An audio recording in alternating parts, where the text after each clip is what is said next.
Okay.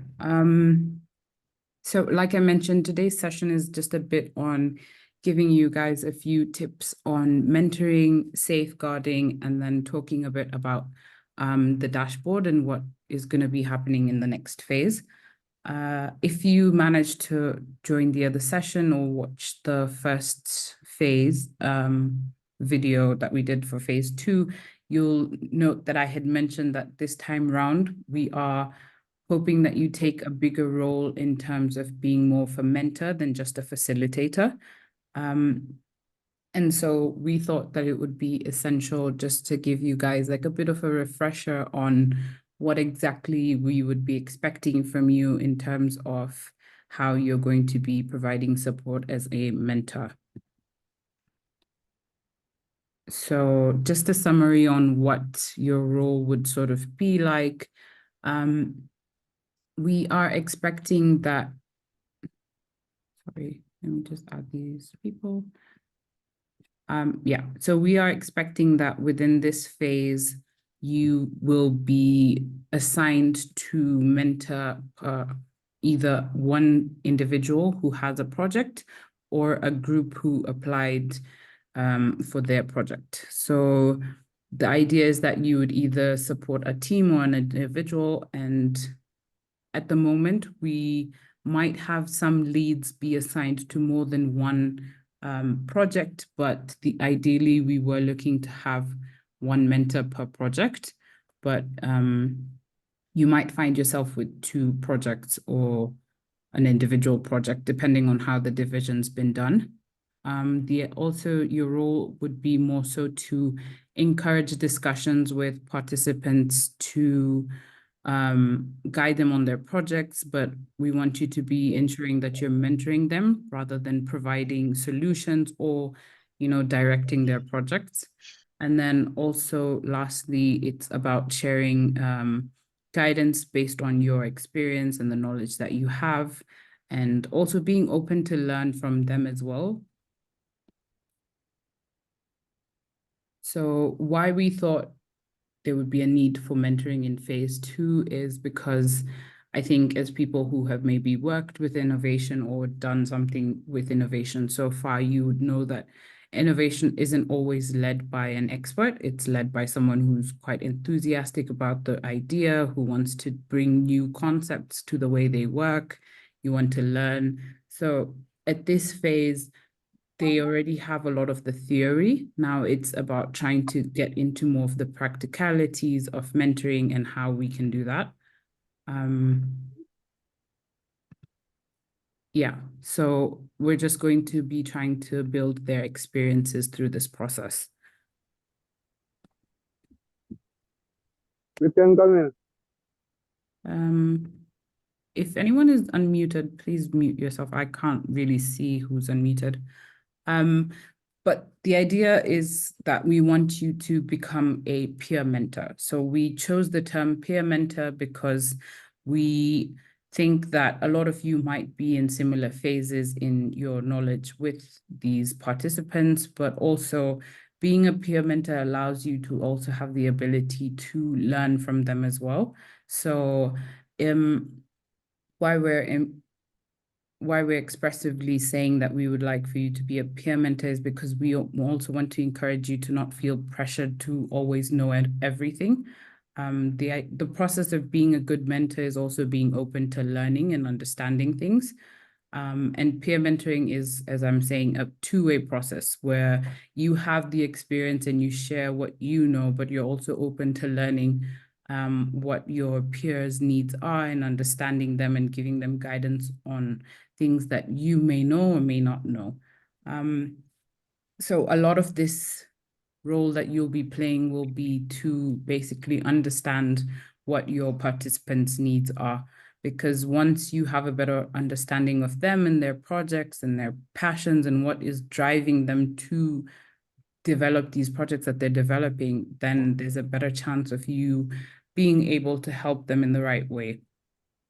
So like I was saying, we suggest peer mentoring because it fosters an environment where you encourage knowledge exchange.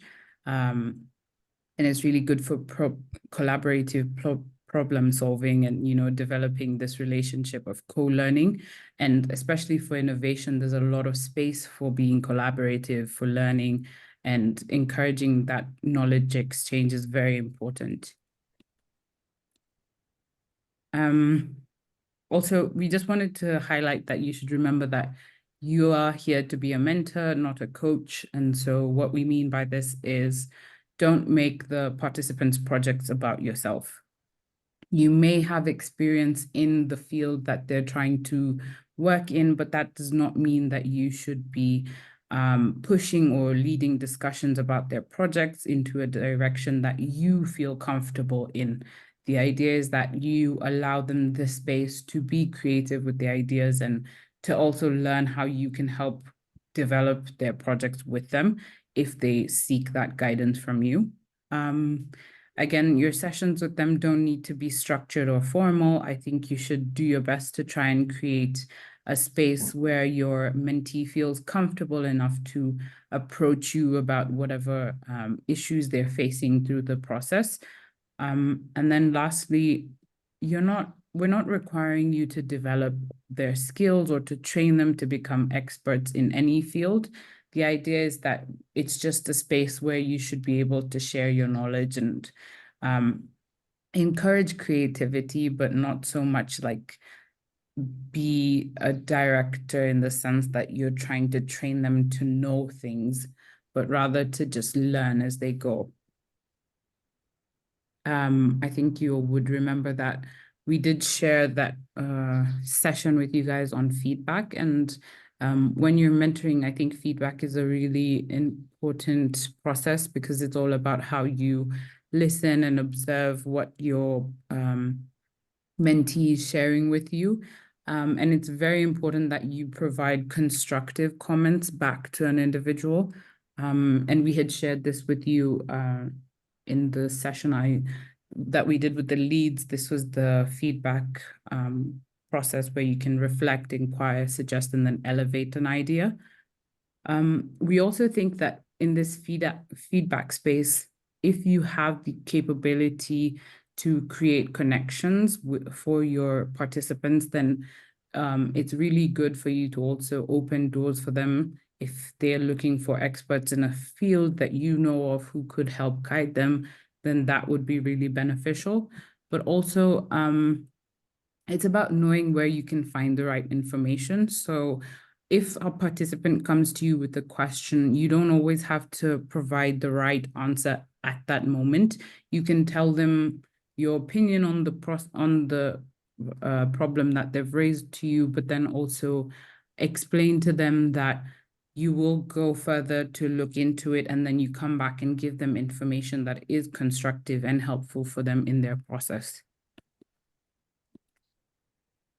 And so then we created a few steps that might help you in understanding what to consider when you're mentoring. So obviously the first thing is to get to know the people you're mentoring. It's important to understand who you're mentoring because then you have more insight on what are their drives, what are their strengths, what are their weaknesses. Also get to know their projects a bit more. So find out about their projects, why they chose to do that project, what exactly is the goal in the end, like what do they expect to come out of all of this. I think it's also very important to know the environment of the individual or the team that you'll be mentoring, because you need to know their realities and their contexts. So for example, someone based in Italy could be mentoring someone based in Uganda. So obviously there are contextual and reality differences between the two of you. So having a bit more of an insight into what their realities are can help you in how you give them advice. Sorry, I think again, someone's unmuted. So if you could mute yourself. And then lastly, it's just to know what their needs are. So maybe they already have the skills to develop their project how they want to, but they might be looking for guidance in a specific area. So instead of you overexerting yourself to be a mentor from start to the end. Sometimes it's easier to just understand what exactly the needs are of the participant. So what area within their project they're facing the most problems with or the most confusion with, and then that's where you can sort of step in and assist them and better guide them through their efforts. But I would like to encourage all of you to remember to maintain a healthy balance. So do not overexert yourself and become too involved in a project or invested in the projects that are being created, because I think sometimes it can draw a lot of your energy, and we don't want you to become disheartened by whatever the outcome may be. So do give your best, I'm not saying that you shouldn't become invested. It is nice to be invested in someone's project and to hope for them that they can go far. But I think you also need to maintain a healthy balance between being a mentor and being a facilitator and just someone who's there to guide them. So those were just the few guides and tips that we had for you in terms of mentoring. And then next, like I mentioned, we were going to talk a bit about safeguarding. So this time around, there is a bit more involvement, because in phase 2, we will be requiring that the participants go and create a prototype. And a lot of times when you create a prototype and test it, you would know that you would have to test it within your communities. So we are encouraging that safeguarding be a common topic within the second phase. So we are encouraging participants to sign and abide by the code of conduct. This includes you as well. We've created a new code of conduct, so we do expect you guys to sign it. We want you to promote a culture of safeguarding within your groups. And so we created daily tips and reminders for the participants, but also we would like for you to share the importance of creating safe environments. And then lastly, this is up to you guys, but if you would like, we have some more content that we can share with you on how you can further explore and build your own knowledge on what safeguarding is, as well as if you want to know more about the policies and practices that are shared by the IFRC. So like I mentioned, we are creating daily tips, as phase 2 does require some engagement with the communities when they go and create their prototypes. So we have a tip each day that will be shared, and the daily tips basically are reminders for participants. And some of the tips will require engagement. So for example, this is daily tip number 4. If you remember, you guys were expected to do the course on saying no to sexual misconduct. When you did the course, there was these concepts were defined for you there. So I don't know if any of you remember what the correct definitions are, but this is one of the activities that we are hoping you can engage with your leads with. With your participants with, to just get them to understand a bit more about these concepts. And we have tip 9 and 10. These are also engaging tips. The rest, 1, 2, 3, 5, 6, 7, 8, those ones are just going to be content for them to just read and understand, but these ones would require you to give them a bit more attention and ask for their responses. And we will share with you what the correct answer is for each of these tips, but this is just what we mean by creating this culture of safeguarding and always having it as a conversation. And then lastly, how to provide support. We do think that the biggest part of providing support is how you respond to an incident. I think a good thing that happened in phase 1 was that we didn't have that many incidents happening, but we did have an incident where one of the participants did come to a lead. So because you are their first line of contact, I feel sometimes a participant might feel comfortable enough to come to you as a lead to raise a concern or an incident. So we will be sharing with you guys some material on how to talk to them and how to address an issue. But there are 3 main things that you should keep in mind as they come to you, if they do come to you with an issue. which is to obviously empathize with them. So reassure that the person that whatever they're saying remains confidential between you and them, unless you've been given consent to bring that issue out and speak to us about it. You should also be able to listen to them. So be mindful of the way you react or the words that you say to them. And you also need to be in a position to ask this person if they need any support. So don't assume immediately just because they've come to you that they want support. Sometimes people just want someone to listen to them. So make sure you're not just assuming that once they come to you, you have to push the issue up to us.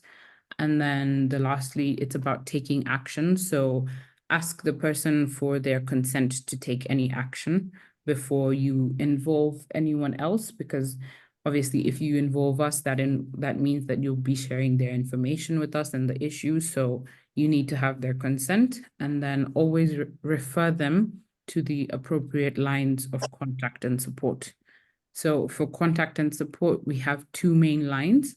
You can get us on the Solferino email, which is where they can report any form of breach to the code of conduct.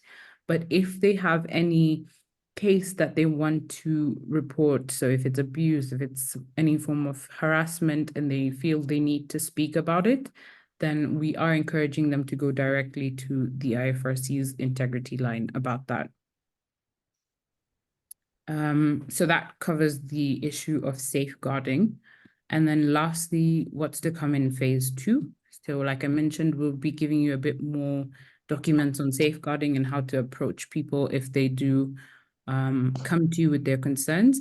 But what I want to talk to you about is accessing the new dashboard, exploring it, identifying your roles, joining the community that you belong to, creating the groups you'll find within the dashboard, and then pasting the group links. So after this session, I'm going to be pasting the new dashboard link onto the WhatsApp channel, and I will give you a few videos that were created on how to go about the dashboard. But I do just want to share with you how the dashboard looks, just so that I feel like if we go through this process together, then we understand it better. Okay, so this is how the dashboard looks now. I'm currently, sorry, let me just admit them. I don't have an account.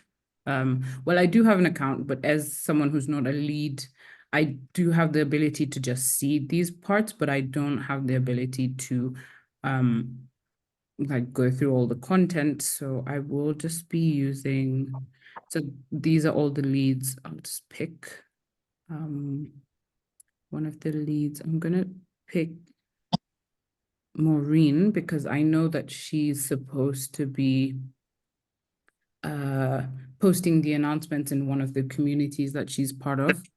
So for example, this is how your dashboard will now look for you. So we're currently on Maureen's dashboard. I don't know if she's part of the session today, but we're on her dashboard.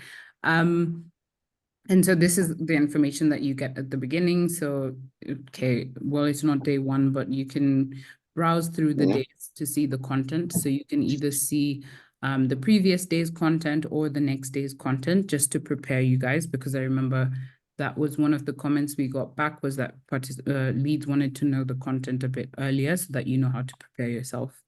So for example, what we now need you to do is to open the dashboard. So as you can see, this is Maureen's dashboard. She's in the African time zone. She is part of this announcement channel, and she'll be the one who's in charge of posting the announcement messages. She has to then now go and create these 2 groups within the WhatsApp channel. I believe it's this one. And then once she's created her group, she has to come and click and paste the link here so that participants are then sent the link to join. Her groups, like I said, would be these 2. You can click on this part here to see the participants that are supposed to be within your groups, and then you see your 2 group names. Right. So for example, on day one, because she's the one who's in charge of sub-regional announcements, she'll be posting these announcements. And so like I had told you guys, we do have the daily tips for each day. So this would be, sorry, could you just mute yourself if you're unmute, just because I want everyone to be able to hear this when I share the video.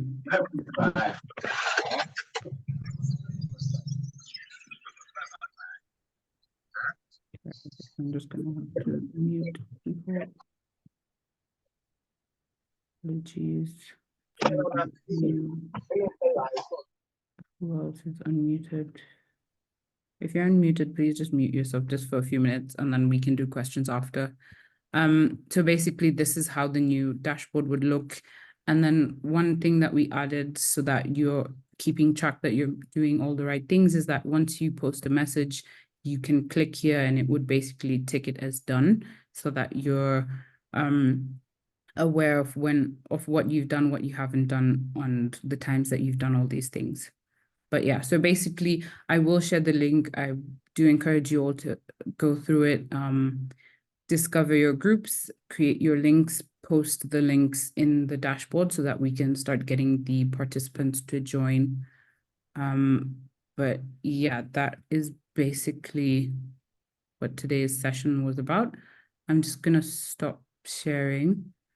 And then I'm also going to stop the recording and then we can go into